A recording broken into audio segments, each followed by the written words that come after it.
underlying assumptions under our research. We just said professional learning is always bound to a duality of learning contexts. You always learn for your occupation in school or in the university as well as at the workplace.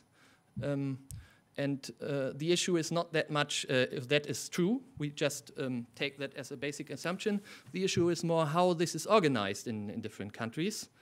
And therefore, we would say that the development of professional competence, if you want to support the development of professional competence, then you need a combination of the two. And you will find this combination anywhere. Interestingly, there is a study of Alan Brown from Warwick University. He did that commissioned by the European Commission just the last 2 years, I think. And he found that about 65% of employees that you interview, if you ask them, where have you learned what you need for your job, then about 65% that say that the most significant place to learn this is the workplace itself. And also the share of the working experiences, the learning experience that they have made in terms of developing occupational competence is quite high. And there's not a lot of studies that actually have shown that, interestingly, even though it seems to be quite natural. So the last assumption is that the type of vocational education and training system determines the way how companies overcome a potential gap between the competence that they require and the competence that the person shows. So that's some general assumptions that we are testing and that we are illustrating with our research. And then finally you end up, and that's more kind of hypothesis than you have two ideal typical options for companies. On the one hand, you can recruit experienced workers because experience is so important. That's something that you often find in this country, I think. Or you can say, I recruit labor market entrants and I try to make them, I try to support them to develop what we need from them. That's A. And B would be, okay, we just leave them as they are and we just reconfigure our work in terms of the competence that they show. So that's the basic theoretical framework, you could say. And that's what we try to feed into a standardized questionnaire. So all in all, as always, the picture is very complex. That's like a survey framework that we've made up for our research. And we are specifically, if you would be talking in terms of dependent and independent variables, we are looking specifically at the level of practices, and we are looking at the other levels as independent variables. So we are interested in how firms recruit, how do they organize the induction of young recruits into their company, and what kind of work-based learning offers. Also informal learning is part of the company culture. Do they train or do they not train, and in what content do they train, and how is the HRD policy looking in terms of the first 3 to 5 years of employment. And that's part of the standardized survey that we are currently undertaking in 2 sectors. One is the car service sector, and the other one is the sort of supporting business administration processes. You will see that this is more difficult than the first one later on. And then the rest of the study is being carried out by country reports, expert reports, and so on. So what we can say is we have finished the upper 2 levels already, and we are now in midst of the pretest that is part of our feasibility study, where we apply our questionnaire. We are doing that together with partners from 4 different countries. We are working in Finland, Germany, Spain, and the UK. In the UK, that is probably most interesting to us. Our partner is the Institute of Employment Studies in Brighton, they are, I think, right? Then there's University of Turku, and then a Spanish consultancy and research company from San Sebastian, IKEI. Yeah, and BIBB, of course, coordinating this and also carrying out research in Germany.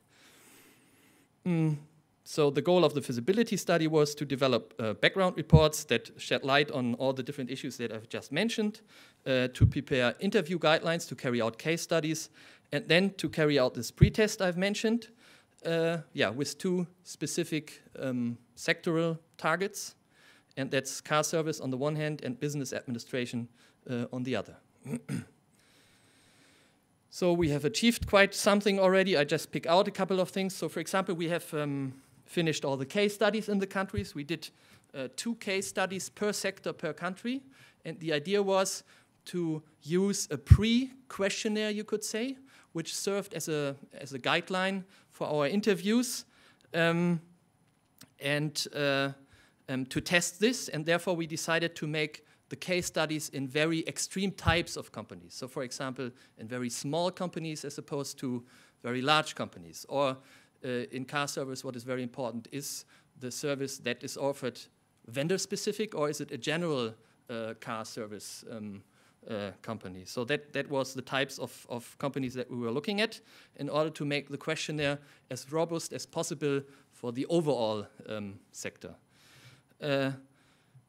We then developed, we did that with the first draft of the questionnaire, and at the moment we are doing the research already in the car service field, and the business administration questionnaire will be implemented from next week on.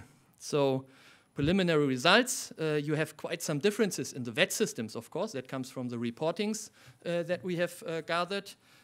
What you find, and that, okay, thank you.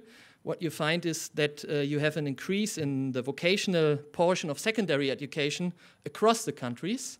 And you probably can also find that there are countries in our sample that are quite fastly changing, and that are other countries that are slowly.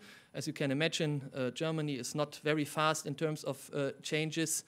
UK is probably fast on the surface, but in principle, probably so much things seem not to be changing. Whereas if you look at Finland and Spain, the overall vocational education system has undergone quite some changes.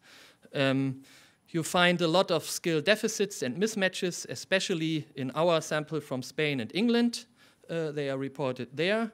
You find an explicit lack of occupational skills in the Spanish environment. What you can find in Spain as well as in Finland, the 2 fast changes, is that they also have not only an increase in vocational terms, but also in terms of work-based patterns that they introduce, and that comes because they had quite school-based systems before. All the countries, not only the research institutes, but all the rhetorics and so on that you find seem to indicate that the specific topic with the specific look, occupations, survey, and so on, is quite interesting to all the countries, also in political terms. And also our general hypothesis seemed to work across those countries. That's important for us because it could well be that it's just a stereotype that we apply because of our dual system and so on. So we wanted to make sure that this could be working in other countries as well. So I leave that out.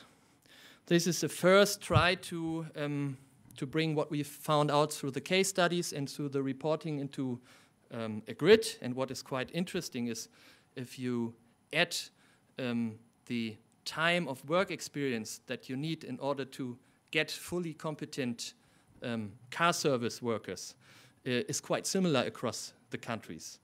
You will always end up with 2.5 to 3.5 years of training that is needed before the employer would say this is a person that can be working in a workshop environment more or less on his own in most cases. Sometimes it's also women in this sector. And that was quite the same across the countries. Of course, you have certain typicalities for countries. For example, in the UK, in recruitment terms, you often find also not to employ young labor market entrants, but people that have a lot of experience. You do not find that so often in other countries, it seems.